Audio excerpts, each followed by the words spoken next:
कर्मचारी भविष्य निधि संगठन यानी कि ईपीएफओ के अकाउंट होल्डर्स के लिए काम की खबर है। ईपीएफओ ने employed deposit linked insurance scheme में बदलाव किया है। तो इस स्कीम के बदलाव से क्या कुछ बदलने वाला है और क्या कुछ आपको नुकसान है या बेनिफिट, इसके बारे में चलिए हम आपको डिटेल में इस वीडियो में बताते हैं। दरअसल इस बदलाव के अंतर्गत अब गुजरे हुए व्यक्ति के लिए दावा दायर करना आसान होगा और इंश्योरेंस पेमेंट के साथ कवरेज में भी बढ़ोतरी होगी, जिससे हर साल हजारों परिवारों को मदद मिलेगी। दरअसल अगर कोई ईपीएफ सदस्य 1 साल से पहले ही नौकरी के दौरान गुजर जाता है तो परिवार को ईडीएलआई डेथ लाभ नहीं मिलता है। लेकिन अब ईपीएफ सदस्य की गुजर जाने के 1 साल से कम की ड्यूरेशन में अगर हो जाती है तो उनके परिवार को मिनिमम 50,000 का इंश्योरेंस फायदा मिलेगा।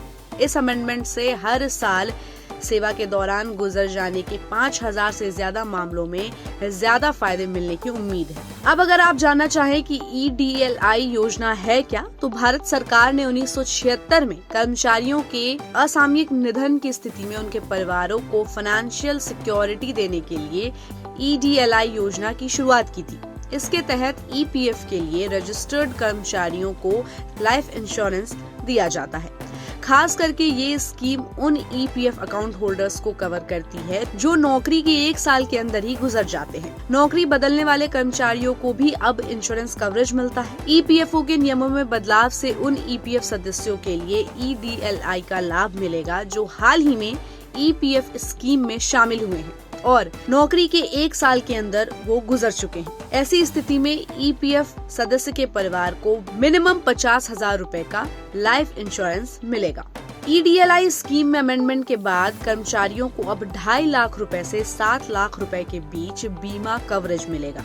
अगर आसान शब्दों में समझना चाहें तो ईडीएलआई के तहत मिलने वाली इंश्योरेंस अमाउंट पिछले 12 महीने में मिले मासिक वेतन का 35 गुना होता है। इसका मतलब है कि यदि किसी कर्मचारी का मासिक वेतन 15,000 रूपए है तो इसका 35 गुना उसे 5,25,000 रूपए मिलेगा। साथ ही 1,75,000 रूपए का बोनस भी मिलेगा। स्कीम के तहत मिलने वाली टोटल अमाउंट राशि 7 लाख रूपए होती है। अगर ईपीएफ सदस्य नौकरी बदलते समय 1-2 दिन का गैप ले लेता है तो ये सर्विस ड्यूरेशन में ब्रेक माना जाता है। इससे परिवार को फायदा नहीं मिलता है। लेकिन अब अगर 2 नौकरियों के बीच 2 महीने तक का भी अंतर है तो भी ये सर्विस कंटिन्यू मानी जाएगी। इससे हर साल 1,000 से ज्यादा परिवारों को इसका सीधा फायदा मिलेगा।